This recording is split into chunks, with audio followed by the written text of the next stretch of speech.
오늘 우리 하나님의 말씀 듣겠습니다. 하나님의 말씀 누가복음 11장 1절 말씀, 또 마태복음 6장 5절과 8절 말씀 두 군데 함께 보겠습니다.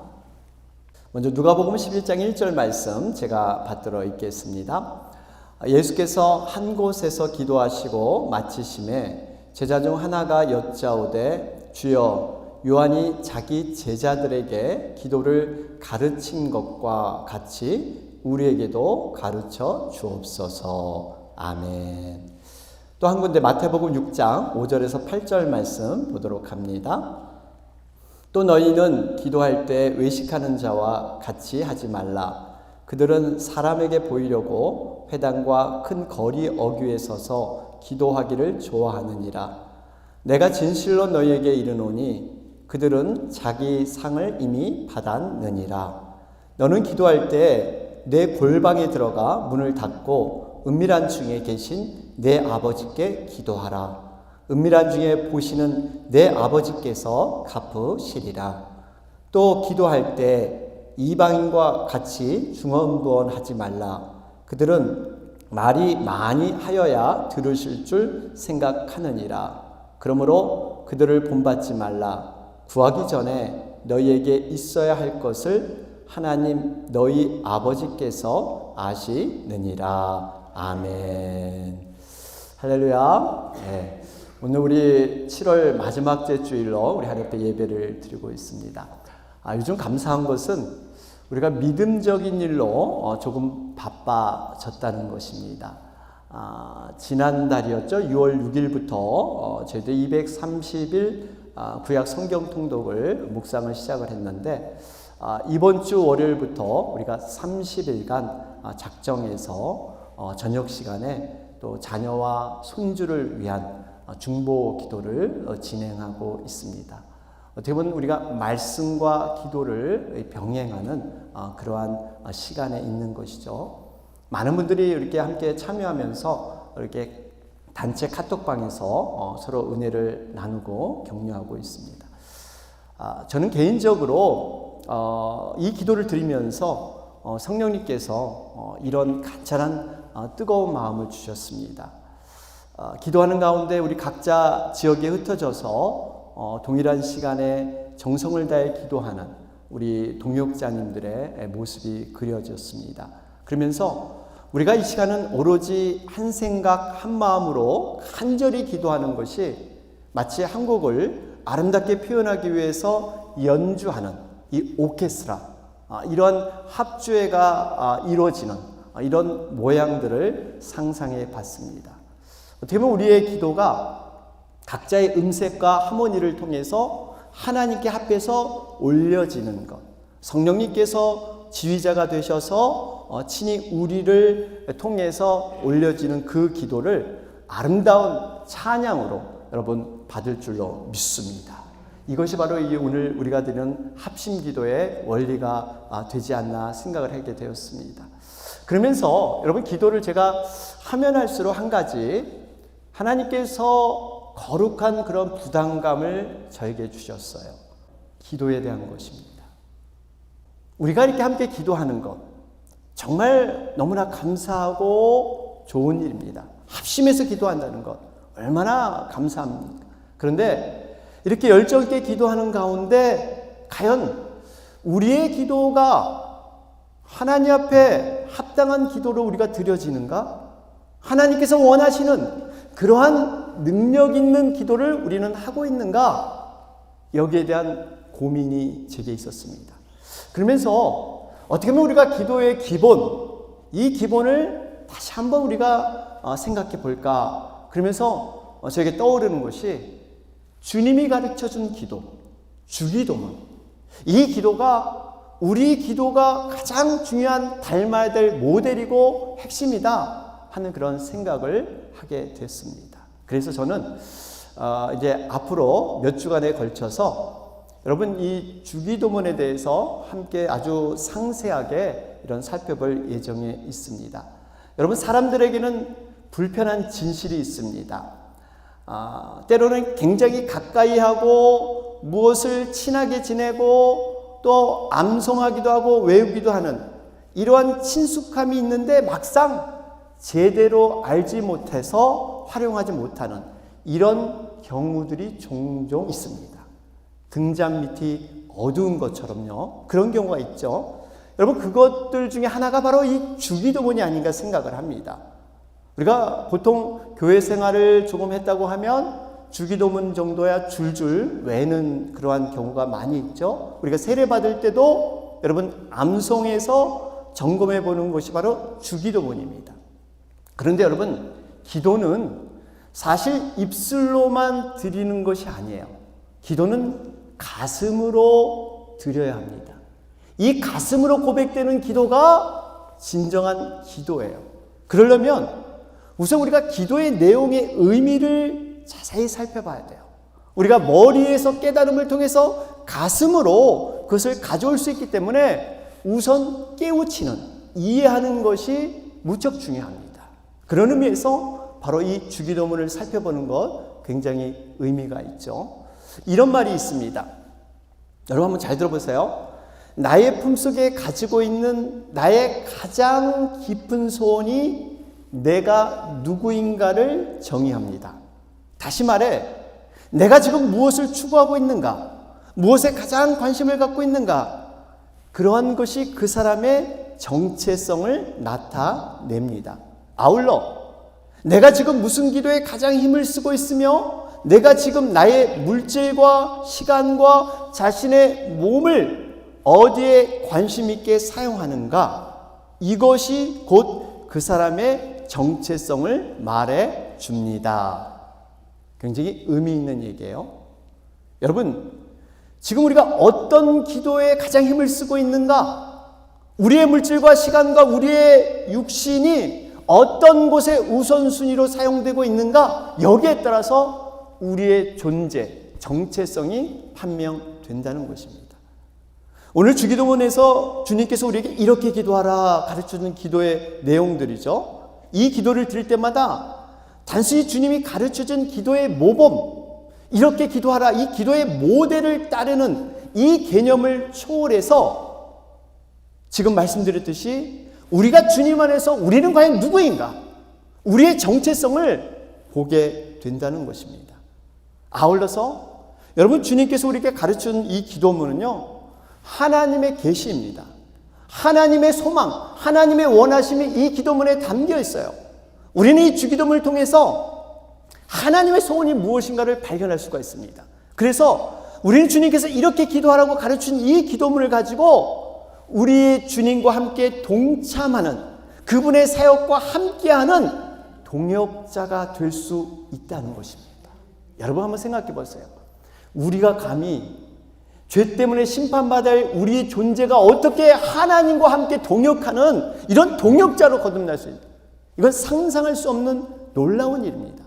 여러분, 이 주기도문 안에는 이러한 비밀과 능력이 여러분 들어있다는 사실이에요. 오늘 저는 이 주기도문의 본론에 앞서서 좀 서론 부분을 내 다음 시간까지 좀 구체적으로 살펴볼 예정인데요.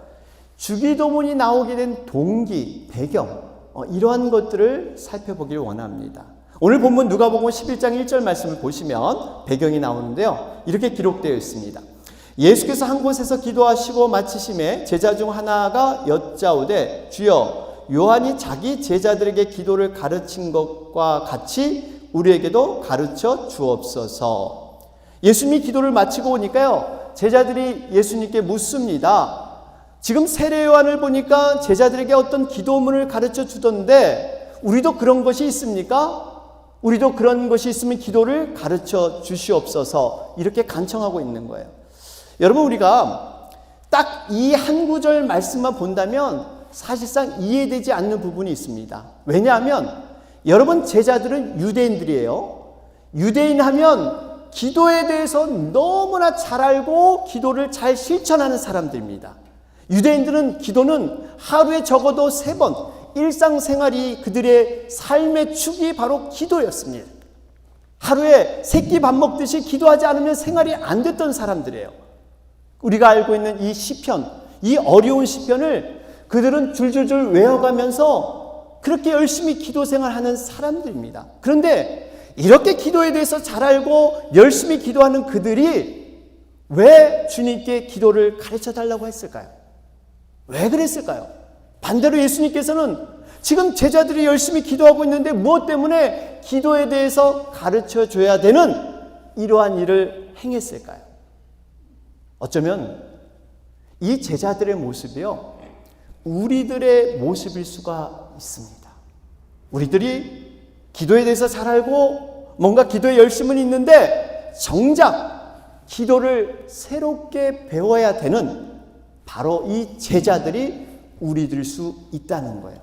그러면서 이 세례 요한이 제자들에게 뭔가 특별한 기도문을 가르쳐 주었다고 했는데 그 기도문의 내용이 뭔가 우리는 그 내용은 알 수 없지만 분명히 이 기도문을 보고 제자들이 부러워했던지 도전이 됐던지 하여튼 그 모습이 좋아 보였던 것 같습니다. 그래서 지금 예수님께 부탁을 하는 것이죠. 여러분, 우리가 그 내용은 알 수 없지만 이 배경을 좀 살펴볼 필요가 있습니다. 제자들의 기도문을 가르쳐 달라고 한 이유가 있어요. 예수님 당시는요, 이 메시아, 재림주가 곧 와서 하나님 나라를 이룰 것이다, 이런 생각을 모두 갖고 있었습니다. 그래서 여러분, 이 거짓 선지자가 여기다 저기다 이 거짓 메시아가 이렇게 혼동된 상황이 있었죠. 나름대로 이 약속된 메시아가 곧 올 것이다, 그들은 믿었어요.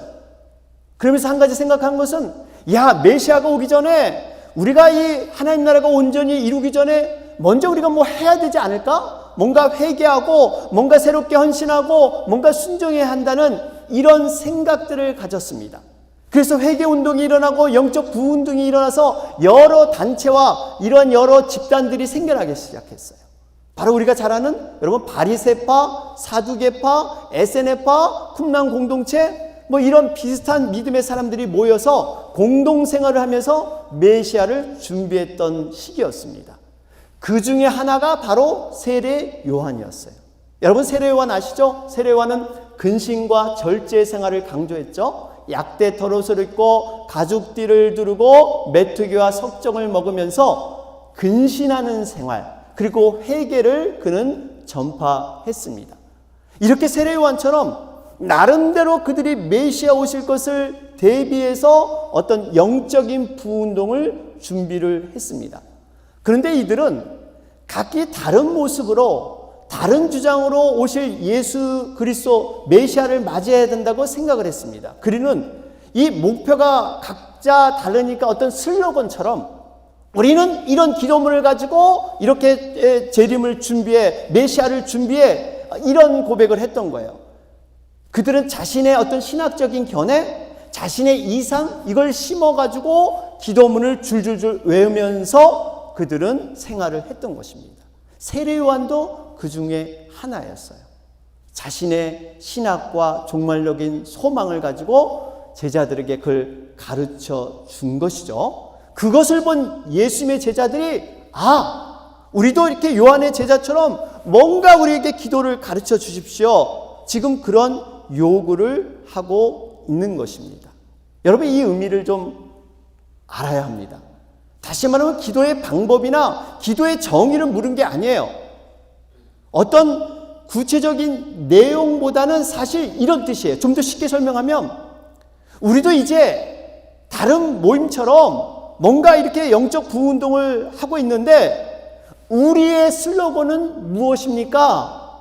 다른 말로 예수님 당신이 추구하는 바가 뭔지를 우리에게 좀 가르쳐 주십시오. 우리가 무슨 목적으로 일을 하는지 좀 알고 싶습니다. 이런 의미가 담겨 있는 것입니다. 바로 제가 앞에서 말씀드린 부분, 우리가 무엇을 기도하느냐, 무엇을 바라느냐에 따라서 우리의 정체성이 달라진다고 했는데, 지금 나의 존재하는 목적이 뭐냐, 지금 제자들은 그렇게 묻고 있는 거예요. 그러니 그런 기도를 가르쳐 주시옵소서 지금 얘기하고 있는 겁니다. 반면에 예수님께서는 왜 기도를 제자들에게 가르쳐 주었을까요? 제자들은 유대인으로서 지금 굉장히 열심히 기도 생활을 잘하고 있는데 예수님이 왜 가르쳐 줬을까요? 물론 이제는 예수님께서 이 땅에서 하실 사역, 예수님의 소원, 이것을 기도를 통해서 가르쳐 주고 싶어 하셨습니다. 때가 된 거예요. 그러면서 이 예수님의 제자들이 지금까지 이 기도를 해왔는데 잘못된 부분을 예수님은 바로잡고 싶은 이러한 마음도 계셨어요. 그 문제가 어떤 문제가 있었습니까? 오늘 6장 5절 말씀을 보실까요? 제자들의 기도의 문제가 바로 이런 것이었습니다.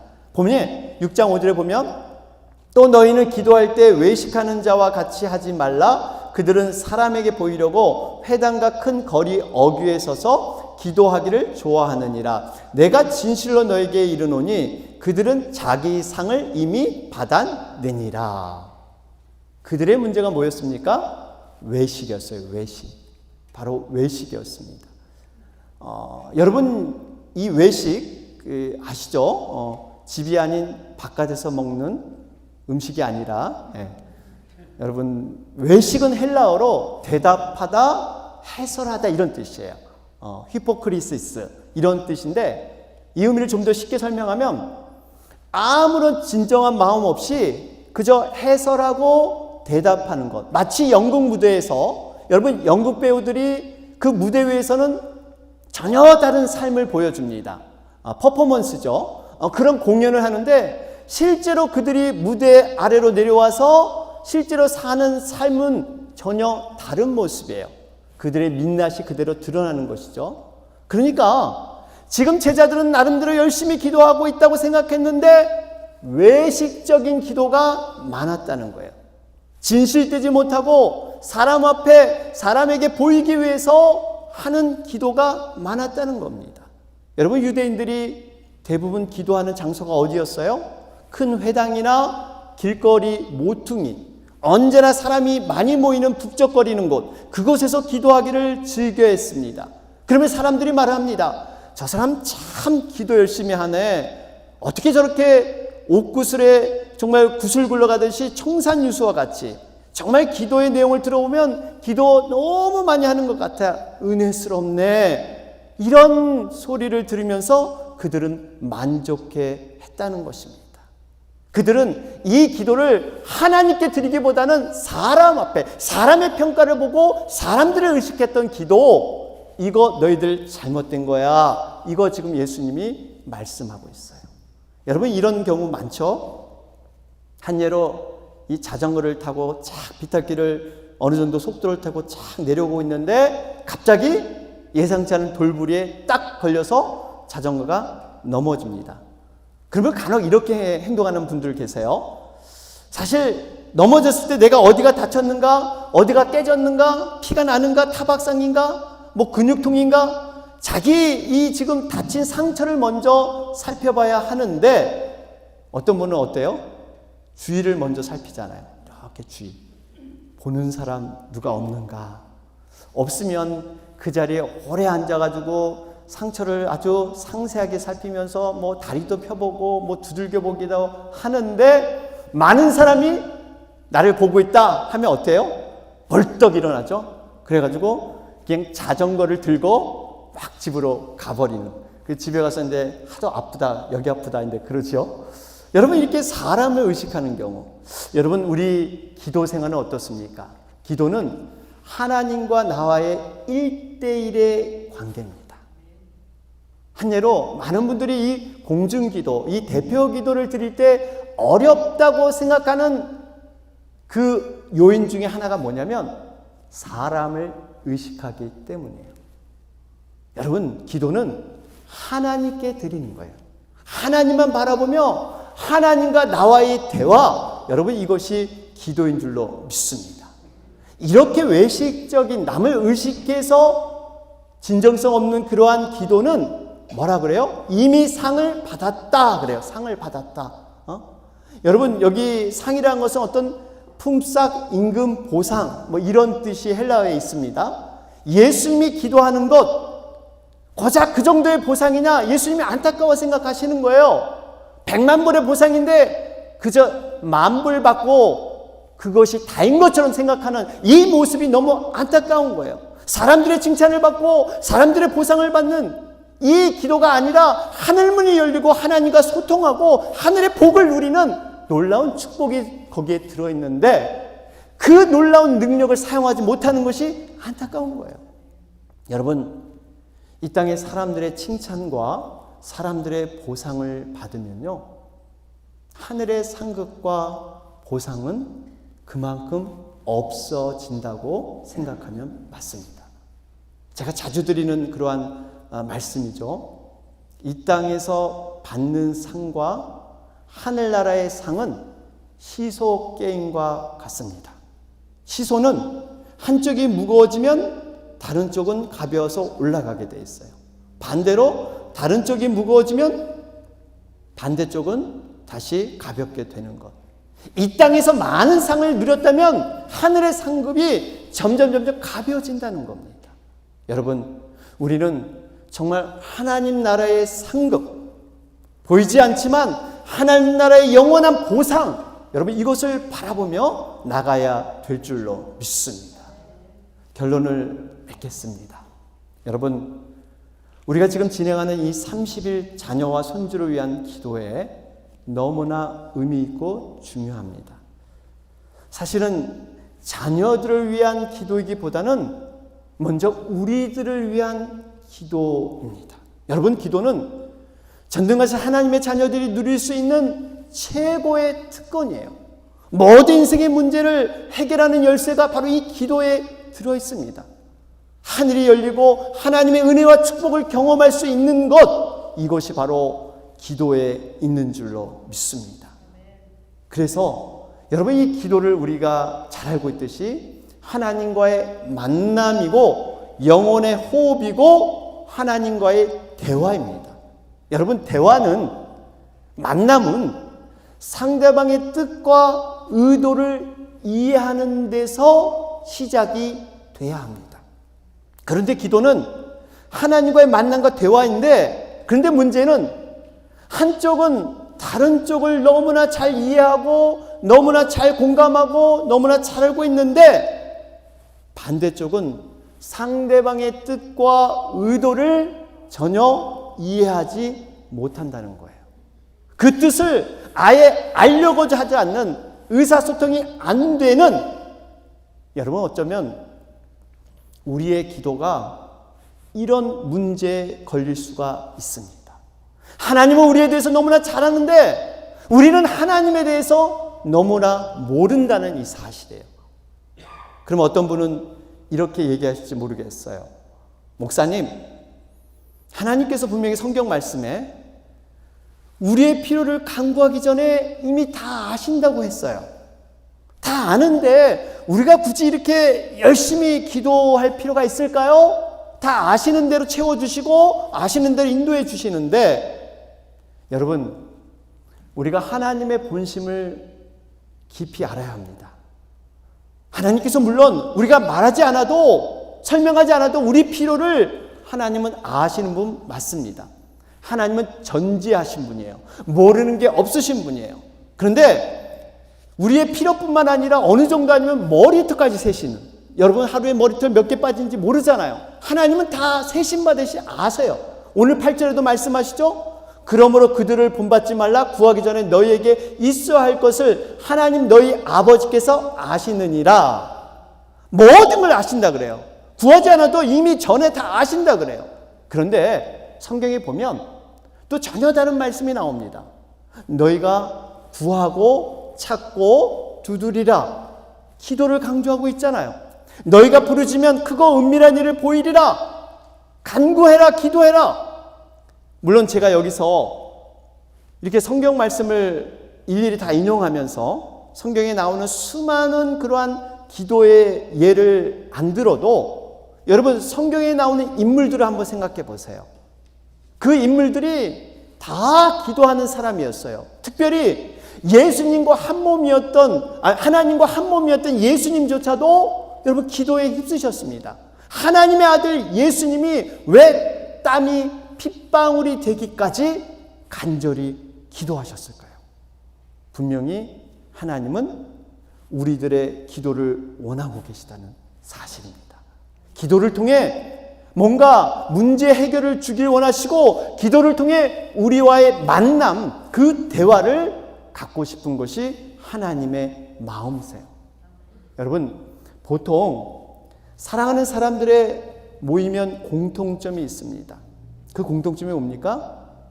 둘이만 있고 싶어 합니다. 다른 사람이 끼어들길 원하지 않아. 둘이만 있고 싶어 하죠. 제가 이런 말씀을 드려도 굉장히 먼 얘기처럼 들리는 이런 분들이 계실지 모르겠어요. 둘이만 있고 싶어 해요. 여러분, 바다에 있으면 둘이만 바다 모래사장을 거닐고 싶고, 숲이 있으면 한적한 오솔길을 둘이만 이렇게 걷기를 원합니다. 이게 바로 하나님의 마음이세요. 내가 너를 사랑한다. 너와 나만. 그래서 골방 기도에 가서 기도하라고 말씀하지 않습니까? 이런 은밀하고 깊은 사랑을 나누기 원하시는 것이 우리 하나님의 마음인 줄로 믿습니다. 그렇기 때문에 우리가 이 하나님과 대화 나누는 게 기도예요. 여러분, 기도하면 단순히 나의 소원을 간구하는 것이 아니죠. 기도 시간은 하나님의 음성을 듣는 시간입니다. 왜 우리가 간구해야 되냐면요, 결론적으로는 하나님의 음성을 듣기 위해서요. 기도하지 않으면 하나님의 음성, 하나님의 뜻을 제대로 발견하지 못하기 때문에, 또 우리가 안다고 해도 그것을 행할 능력이 없기 때문에 기도하라는 거예요. 기도를 통해서 우리가 하나님의 뜻을 발견할 수 있기 때문에. 그래서 기도는요, 입이 열리는 것보다 더 중요한 것이 있습니다. 우리들의 귀가 열려야 할 줄로 믿습니다. 우리의 영적인 눈, 믿음의 눈이 열려야만 기도를 제대로 드릴 수가 있는 거예요. 기도는 주님의 뜻을 듣는 시간이고 보는 시간이에요. 우리 자녀를 향한 간구. 여러분, 이 간구를 통해서 우리가 깨달아야 할 것은, 얻어야 할 것은 자녀를 향한 하나님의 계획과 뜻. 과연 우리 자녀에게, 우리 각자의 자녀에게 하나님이 계획하신 특별한 뜻과 계획이 무엇인가를 기도를 드리는 가운데 여러분 깨달아질 줄로 믿습니다. 이걸 우리가 얻기 위해서 우리가 열심히 기도해야 합니다. 하나님 앞에 더욱더 우리 자녀를 올려드리는 여러분과 제가 되길 주님의 이름으로 축원합니다. 아멘.